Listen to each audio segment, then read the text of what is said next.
I was like, I'm going to do it. I'm just going to book a trip. Don't tell anybody about this. Well, at least not on work. And I'm just going to see for myself how it works. I'm going to do all the due diligence and all the homework. And I just booked the trip to Lisbon. And I was like, so liberating. Like I just booked the trip, booked the accommodation. I was like, let's go for it. All right, welcome back to the PPC Mastery Podcast. Today I am joined by another special guest. I have Denie Geertzen in the house. For those of you who don't speak Dutch, you probably don't know who I'm talking about, but Denie Geertzen, something like that, then you maybe are familiar with him from LinkedIn. He's a really good Google Ads expert, specializing in e-commerce. But today I want to talk to him about how he is combining life as a freelancer and traveling all over the world. So Denie, first of all, welcome to the PPC Mastery Podcast. Yeah. Thanks for having me. It's a pleasure being here, especially after having listened to so many of the first edition of the podcast. I was also one of the few guys who was pushing so much for you guys to record the second season as well. So True. Nice to be on this podcast, man. Yeah, awesome, man. So before we dive all into your backstory as a Google Ads specialist, where you are now in your career, etc., I have one quick question, and that is, what is something that you believe about Google Ads that most people would disagree with? The first one to come to mind is definitely the use of broad match.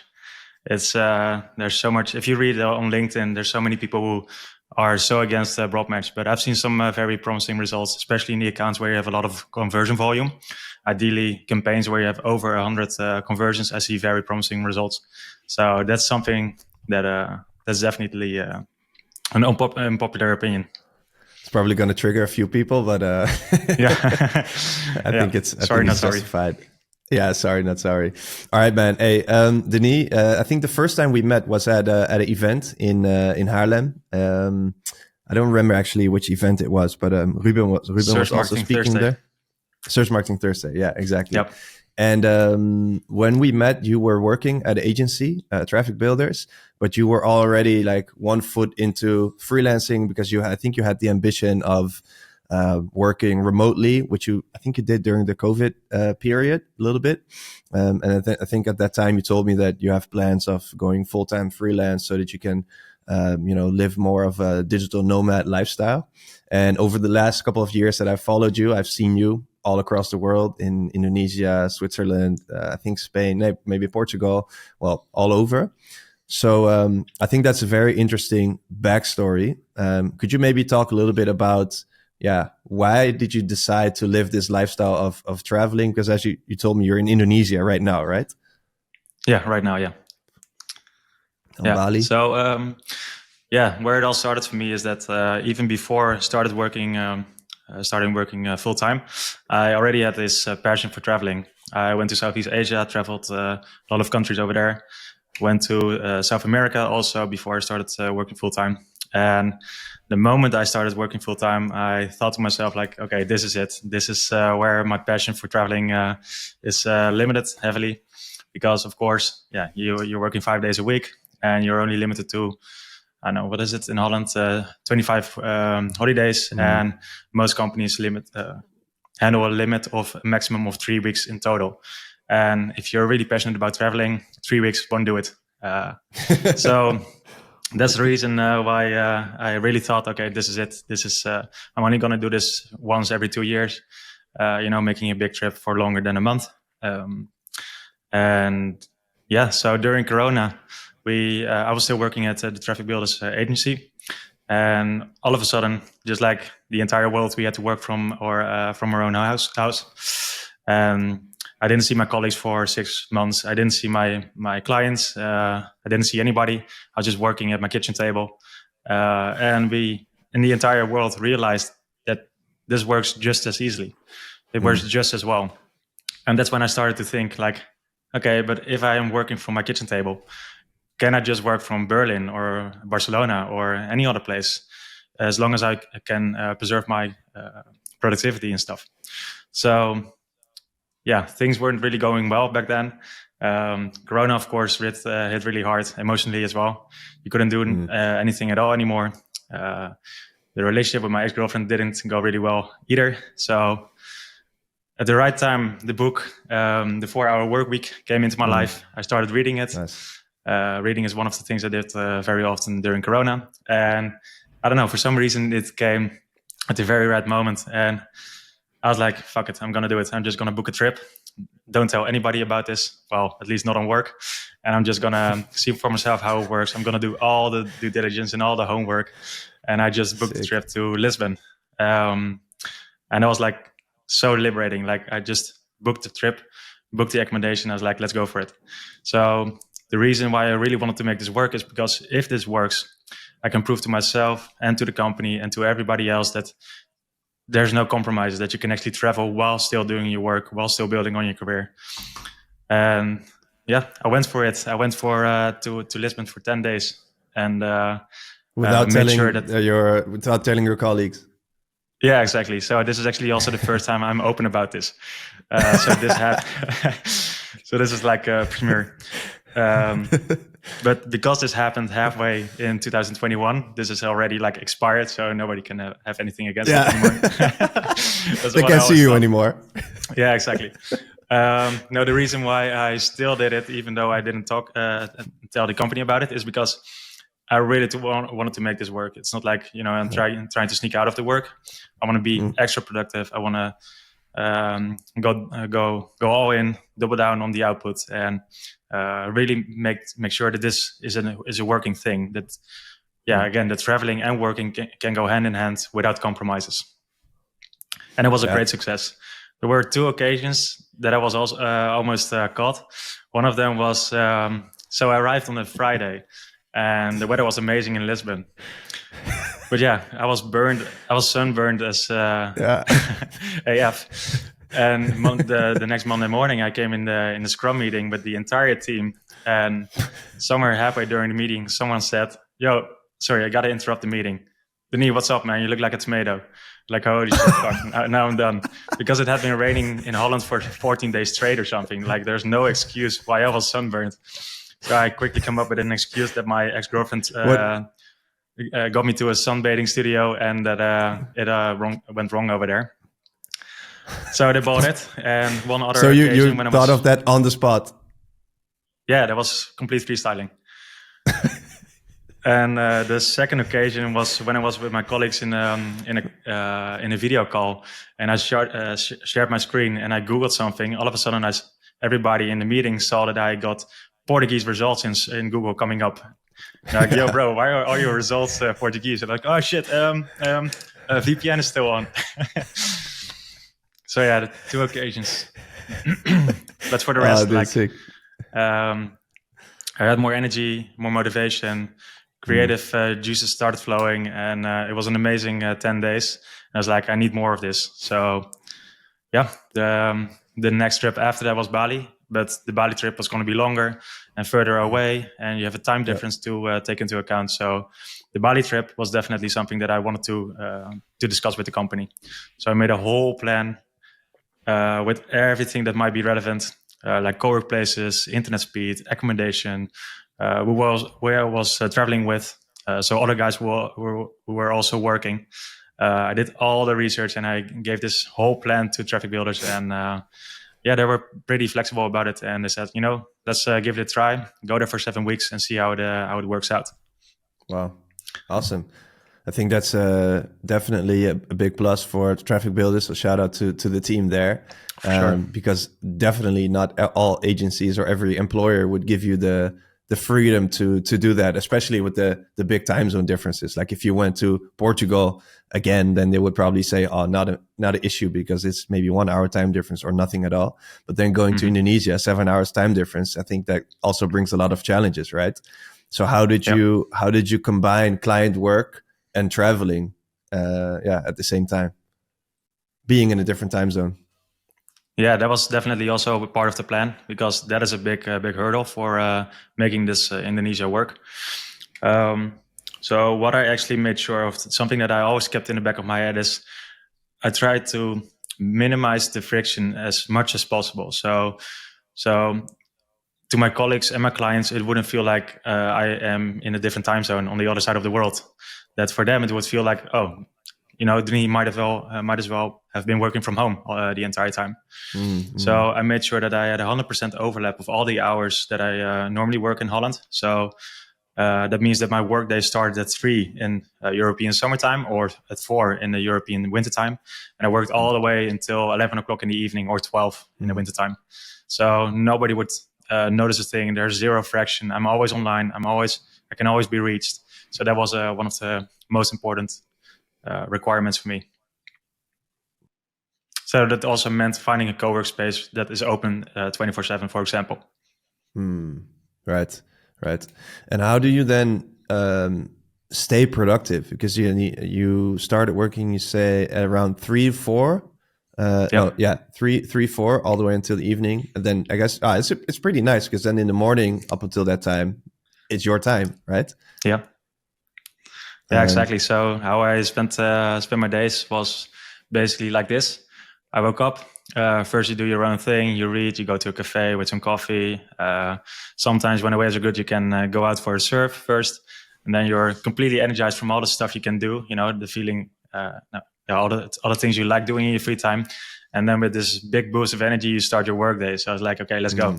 I did all the things I want to do. I woke up for myself. And first, have some concentrated time. Nobody interfering with your free time. And as soon as Holland woke up around 2 or 3 in the Indonesian time zone, I just started working, and I worked all the way until 12. And when you're completely, you've already had your whole day, so you're exhausted at the end of the day. But you need to unwind first before falling asleep after work. Yeah. So I always watched an episode of The Office, and that really worked. And the next day, the same over again. Sick, dude. And how do you, when you were in Indonesia at that time, and when you're traveling now, are you constantly changing surroundings, or are you more like fixed in one place for a certain time? Yeah, so that's an important one, because if you want to do this successfully, I think for most people, it would work best if you work from one location, because it's really hard to find a routine if you keep moving around. Always the uncertainty about the quality of the internet, having a good co-work space around, having a good office chair and a desk and all that stuff. So I work from all around the world, but I always stay in one location. And if I want to see more of the island or the place that I'm spending my time in, I save that stuff for the weekend, like everybody else does in Holland as well. So, for example, I don't know, if you go on a weekend trip to Groningen, for example, to visit 𝗏𝗏 𝗏𝗏𝗏, you would do that stuff in the weekend, right? Yeah, that's usually how I spend my weekend. Yeah, all the way every time you go to Groningen, right? Yeah, every time I go to 𝗏𝗏 𝗏𝗏𝗏. Exactly. Now you save that stuff for the weekend, and if you spend months in a new country, in Portugal or Indonesia, you're not only limited to the 3 weeks that you normally have in a weekend in a trip, but if you spend months over there, you get 20 weekends to fill up. So there's plenty of time to discover your area. Yeah, absolutely, man. Absolutely. Hey guys, real quick, if you like this episode, don't forget to subscribe so you don't miss anything in the future, and feel free to share with a friend, colleague, or family member, because that's the only way we can grow this show. All right, back to the show. And how did your team and your manager and everyone at the agency back then, how did they react to you being there? You found your routine, you were showing up during work times, you were available, you were there with client calls, etc. What were the reactions from people? Yeah, so every single time I came into a meeting, everybody was like, "Hey, what's the English word for it? Holiday goer," or and they like, "How are you doing over there? Are you working for a beach club right now?" Of course, all the cliche questions, right? Of course, I've never done it a single time working for a beach club, because that shit just doesn't work. It's horrible. So the reactions from my manager, for example, because every once in a while we checked in to see how things are going, and if still everything goes according to plan, and productivity and output and customer satisfaction and stuff. She collected all the opinions from everybody around me, like my colleagues and my clients and everybody that I am in touch with in my work. And she said, "Yeah, everything is going so well. Everybody sees you're energized and you're creative, and your output is really, really high, the highest billable numbers still. So we have we have not a single reason to get you back to Holland. So this is what what my manager, shout out to her, Nina, what she literally said is stay as long as you like. And it was music to my ears. Nice. So that 7 week turned into a 5-month trip. Wow. Yeah. Shout out to Nina.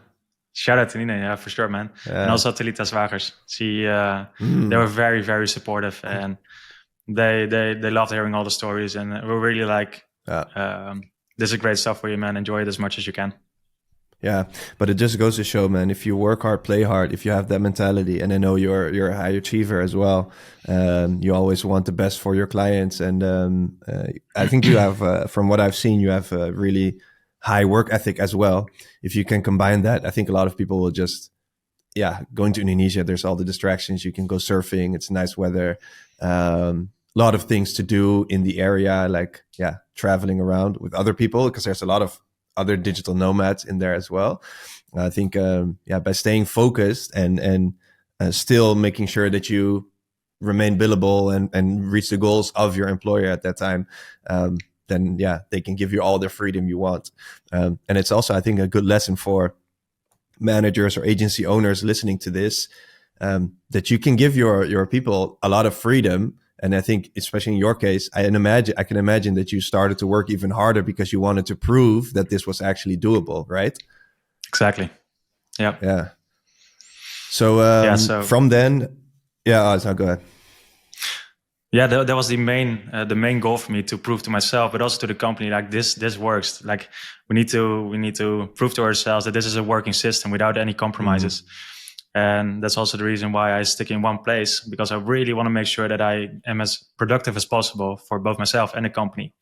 This just has to work. There was a burning desire to make this work as good as possible. Mm-hmm. Yeah, if you messed it up, then nobody would ever be able to do it again. Yeah, and you would actually ruin it for the rest of the company as well. If anybody in the company also had the same desires, but I'm the one who was messing up in Indonesia, actually working from beach clubs and stuff, then there was a pressure on my shoulders, and I really felt that I go all in on this, and I really want to make this work. It just has to work, because if it works, then I can combine the passion of traveling and working and building in your career, and then it's just like feeling like you live a life without any compromises. Yeah. Well, now fast forward. That was, what year was it? 2020 or so? When you did that trip? Still during Corona. And Bali was amazing during Corona. There were no people.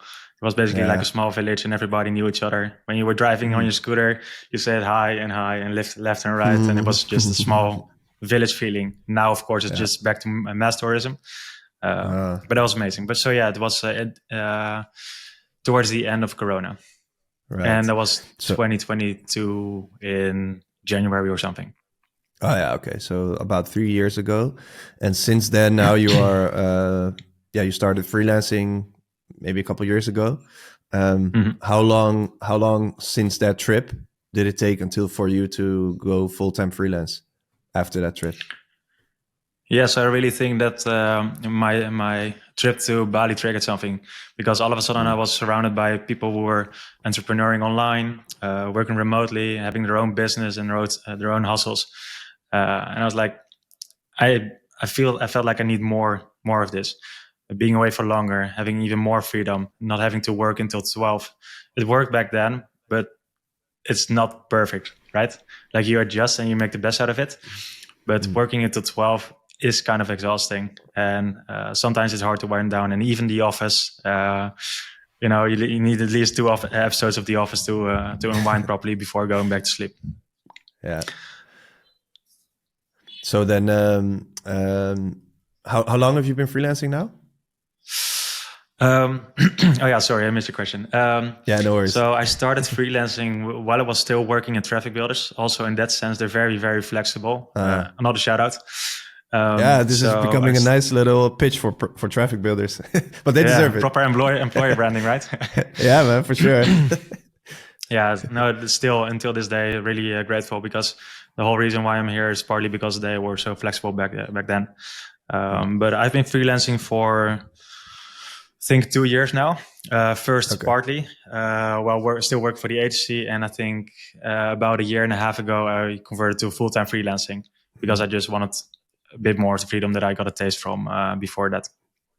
Yeah, exactly. So that you can now, you're back in Indonesia now. Does your day look different now because you don't have to stick to the window of 4 to 12?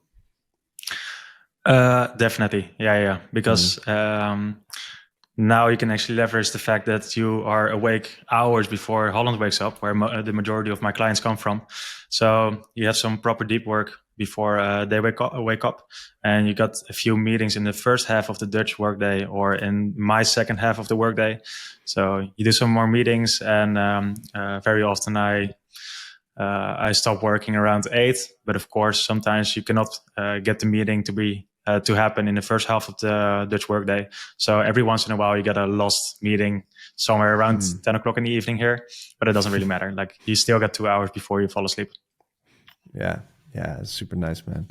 So in that time, I think in the last couple of years, you've traveled to more places. Where have you been next to Bali?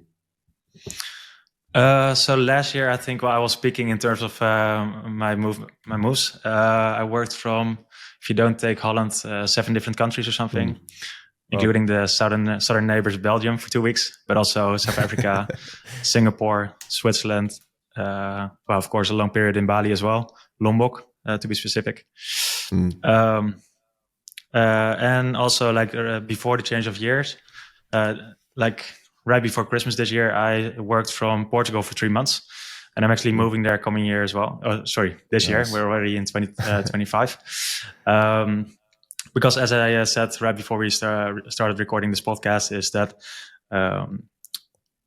although Indonesia is amazing and the people are the kindest I've ever met during traveling, especially last time, I started feeling that, my parents are getting a bit older.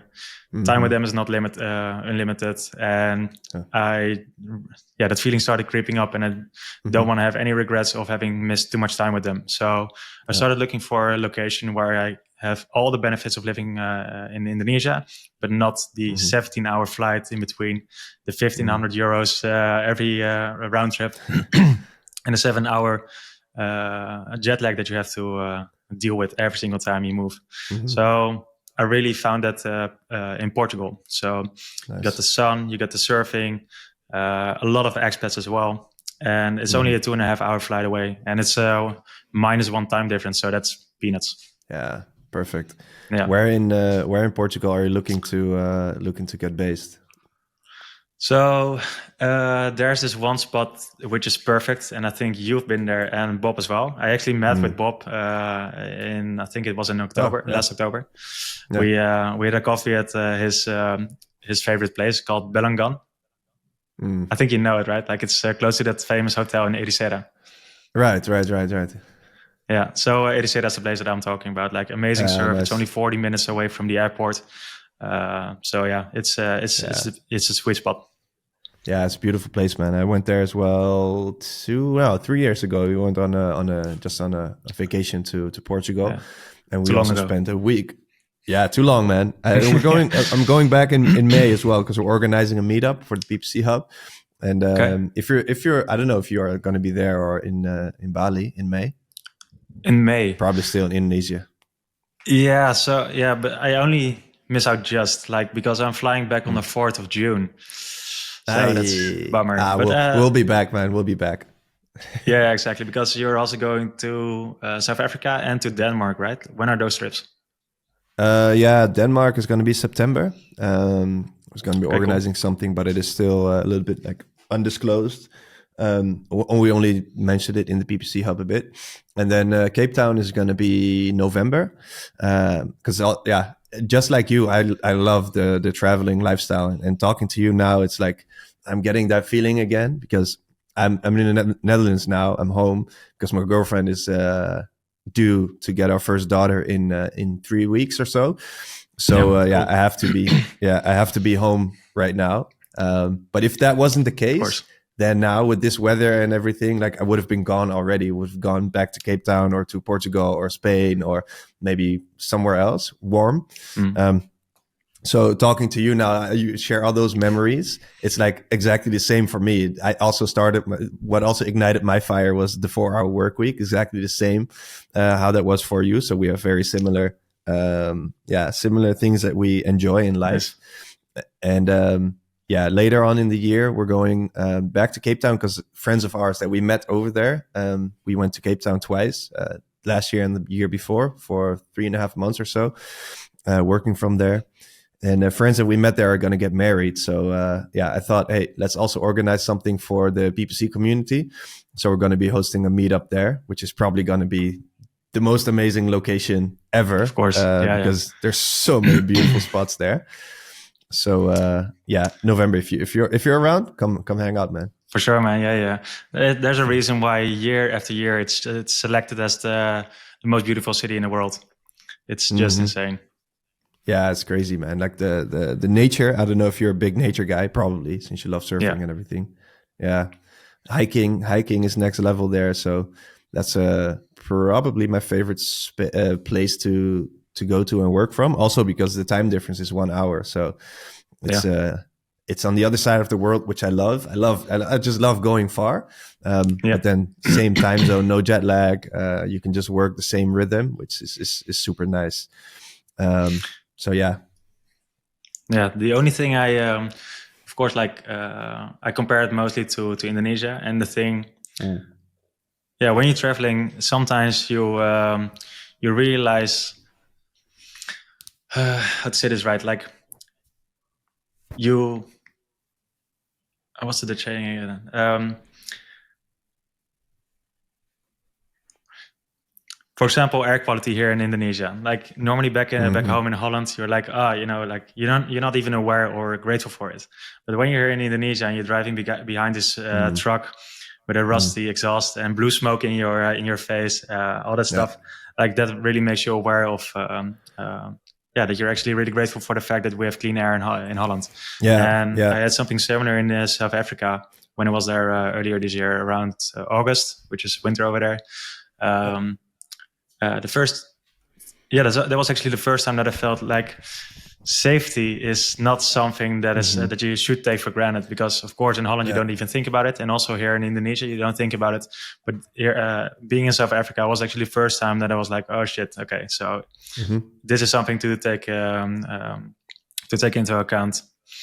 Because, for example, when the sun sets, they always say travel with a cab. Don't avoid these neighborhoods at all costs. And when we rented the car, they said, okay, avoid these roads because people will just walk over the road and step in front of your car. So that was actually the first time I was like, okay, don't take safety and security for granted. Yeah, absolutely, man. And that's also why I think traveling is such an enriching experience, because you get to see those different things. As you mentioned, I did my study abroad in South Korea, and air quality there is also not guaranteed to be always as good, because a lot of the smog from China actually blows over to South Korea. So that was the first time that I saw a weather forecast that they also had like a smog forecast. I was like, what the? They even have smog forecast? Yeah. And in China, it was always even worse because the factories were there and everything was pushing to South Korea. So then again, you notice things that you have taken totally for granted in your own country, but you take that experience back with you. And I think for Cape Town, for South Africa, it's definitely like, it's super beautiful nature-wise. But I think historically, a lot of the issues that were there are still not solved, and you see that in the society, you see that in the poverty, and that's definitely the dark side of it, not the dark side, but the downside of it.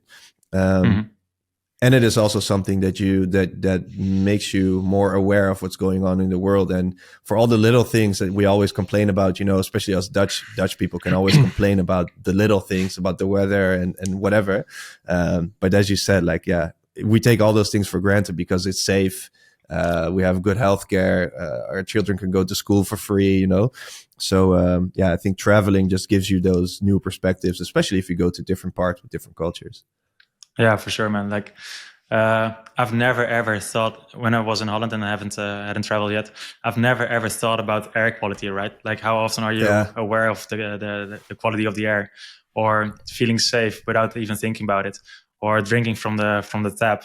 It's also in our automatic system, and all of a sudden when you travel, like, yep, this stuff that you didn't take for granted isn't possible here, and this and this and this, and I was like, okay, yeah, that makes you a bit more aware. And also, for example, one of the other things is animal health. Like, when you travel to a country that is less developed, animal health is not a thing that they care about. They have more important stuff to fix first before you think about all that other stuff, right? Yeah, fair enough. If you have to think about your own safety or feeding your children, then those things come later. It makes a ton of sense. Exactly. And in this lifestyle where you're traveling and working remotely, are there also challenges that you're facing? Yeah, for sure. Yeah. Of course, at first sight, it looks amazing and it feels like you have zero compromises. But of course, at some point, that's what I noticed, and not everybody will notice because not everybody is as long away from home as I am. But starting to miss your friends and family.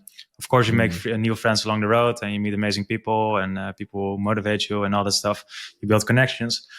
But of course, like, your true inner circle is still in Holland, and that is one of the most difficult things, because I do not really see myself living in Holland anymore. But all the people I care about the most are living there. So that is also one of the reasons why I really started to look for something that has all the benefits of Indonesia, but closer to home. So it was such a great feeling to me that when I went to Portugal in September, October, November last year, both my mom and my dad came over to visit, and I was like, this is exactly the reason why I want to stay a bit closer to Holland, because then stuff like this can happen, and I can also just fly back to Holland, and I would basically see my parents as much as my siblings do. We all live in Amsterdam, in the same country, right? And I would still see them as much as they would. So I'm really trying to find a sweet spot, but that is one of the biggest challenge, definitely. Yeah. So for how old are you now? 31. Yeah, me too. Let's say for people who are 22, 23, working in Google Ads, maybe also same background as you, worked at an agency, and they're thinking, I might want to give this traveling lifestyle and working remotely, I want to give it a shot. What tips or recommendations do you have for these people? Definitely do it, for sure. That's for starters. But one of the most important things that you should do in the beginning, just keep it short, stay close to Holland, or wherever you're working from. But because it doesn't have to be far away, it doesn't have to be long. All the best benefits of working remotely can already be experienced when you're just, I don't know, from Amsterdam to Berlin, for example, or to Barcelona. Like the feeling of freedom and working remotely and all the benefits it offers can already be experienced when you're staying close to home, and see how it works. If you like it, does it actually work for you? Can you find a routine that keeps you productive? Does it give you more energy? All that stuff. Like, really reflect on how this first trip goes for you, and then try a bit further if all those things are a check. Nice. Yeah, I would probably say the same. Just do it and experience it. It's such a magical feeling, at least for me. Like when you go to the airport and then you go through the gates, or through security check, and then everything is done, and you're like, okay, let's go. And you walk to the gate, and then you're going on this adventure. And I loved always going by myself. Now I'm also going with my girlfriend when we're traveling. We go together, which is also phenomenal. But there's also something special about going by yourself. And I remember I did my study abroad in South Korea in 10 years ago. Oh my God. Wow. Jesus. Yeah. And before that, I went to the US, and it's just so special, like going through that by yourself and not knowing where you're gonna end up, and knowing that you're gonna get these culture shocks. But I think in the end, it's all so worth it because it all enriches you as a person. You take so much from that. Totally agree on that. Yeah, for sure. It's I've traveled with friends and I've traveled by myself, and traveling by yourself is special. Still, every single time I go to Indonesia, so it's always for a long period, and this is the 4th time I'm going to Indonesia, or I am in Indonesia, and it's always after the boarding when all the stress is after the customs. Yeah. The only thing you have to do is go board in time, right? Like, just don't miss your flight. That's all. Like, all the stress is already done, and that's really the moment when it kicks in for me. Like, it's a very weird mix of feelings because you're on the one side you're excited about the future, about the challenge ahead, the new chapter, but on the other side you also feel some sort of a loneliness because you're gonna miss your family and your friends again. So it's a very special feeling, and it's something you only experience when you travel by yourself. Yeah, absolutely, man. I think that this is also something that you can only experience when you do that traveling, because as you said, it's all so close to each other. Like, you're super excited to go, but then at the same time you can also cry because like, oh, I'm not going to see my parents for maybe like 6 months or so. It's crazy how close that is to each other. And here's actually maybe a slightly different question, but has traveling influenced your perspective on marketing or Google Ads in any way? Not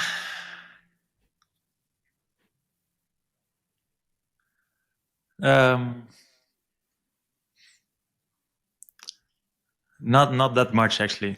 It's no, not that much, actually. Is it something that you experienced? I don't know. I'm just asking the questions. No, well, I don't know. I could have thought about that for myself. Actually, I don't know. Maybe it makes you more sensitive to cultural differences, which you can then use in your marketing. I don't know actually if that is. I know it has helped me in the PPC Hub.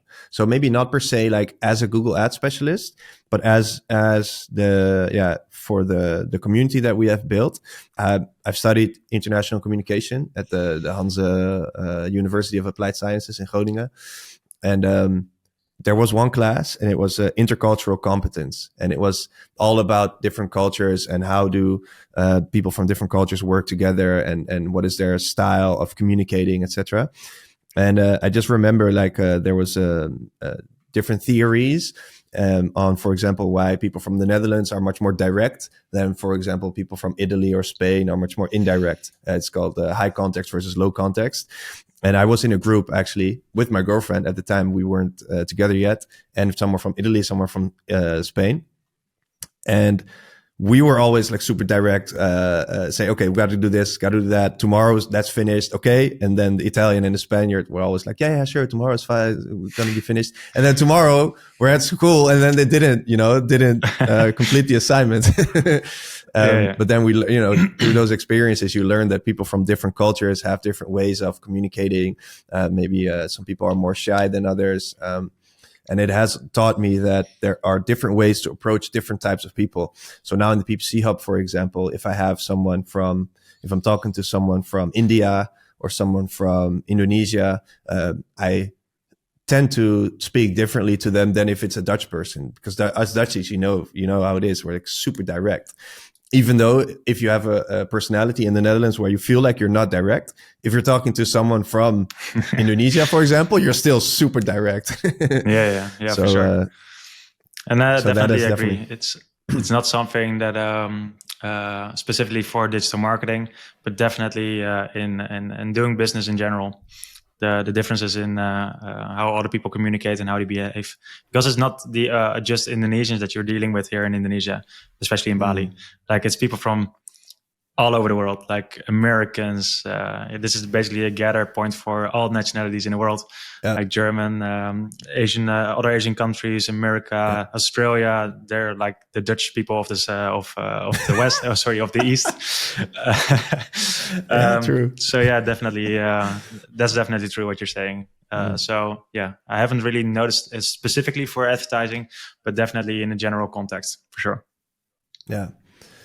All right, man. Let's finish up. Let's round up here because I think that was an awesome conversation. It's definitely relight my fire. I gotta sit it out for a couple of weeks, then get the baby here, and then hopefully in a couple of months, which I'm super excited about. By the way, it's not like I'm dreading that or anything.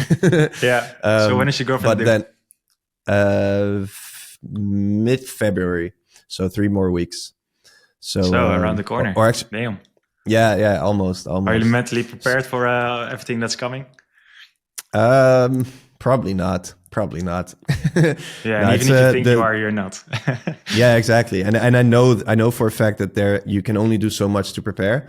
So we did everything. Like my girlfriend, she loves everything there is around, birthing and being pregnant, and she knows all there is about it. So I learned a lot through her as well.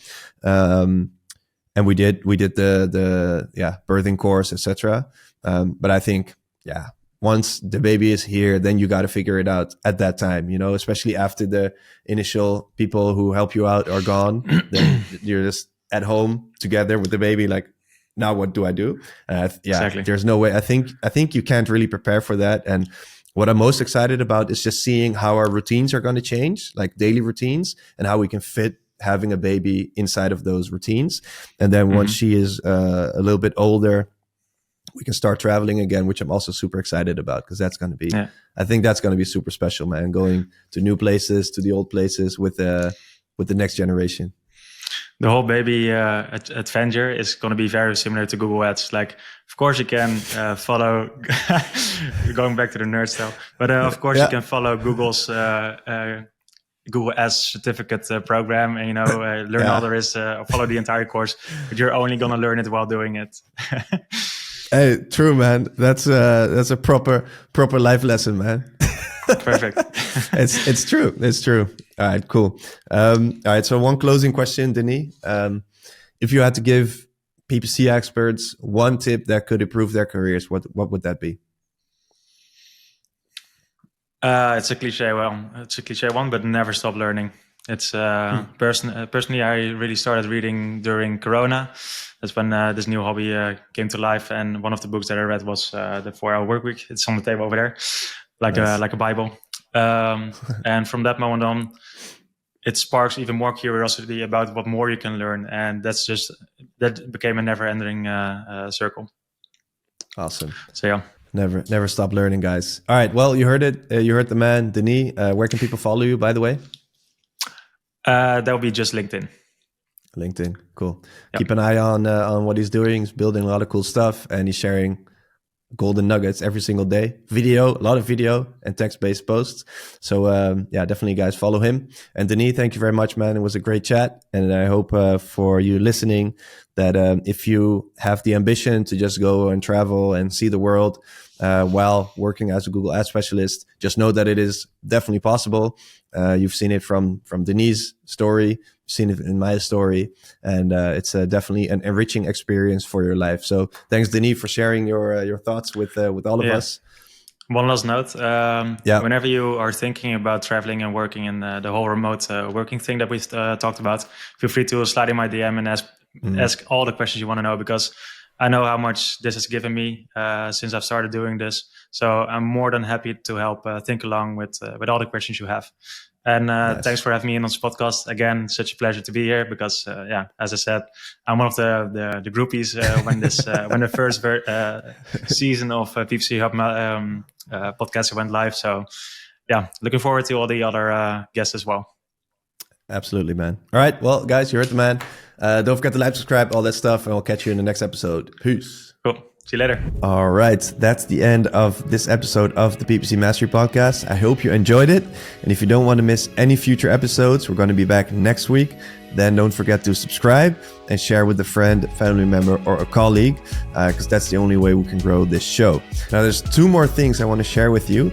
If you want to take your Google Ads game to the next level, the first one is, if you want to get advanced Google Ads tips delivered straight into your inbox on Mondays and Fridays, head over to ppcmastery.com/newsletter to subscribe to our newsletter called the PPC Edge. And next to that, if you want to really take your skills to the next level and become the best Google Ads specialist you can possibly be, then consider joining the PPC Hub, which is our coaching and community platform for experienced Google Ads specialists. You can find everything about it on ppcmastery.com/hub.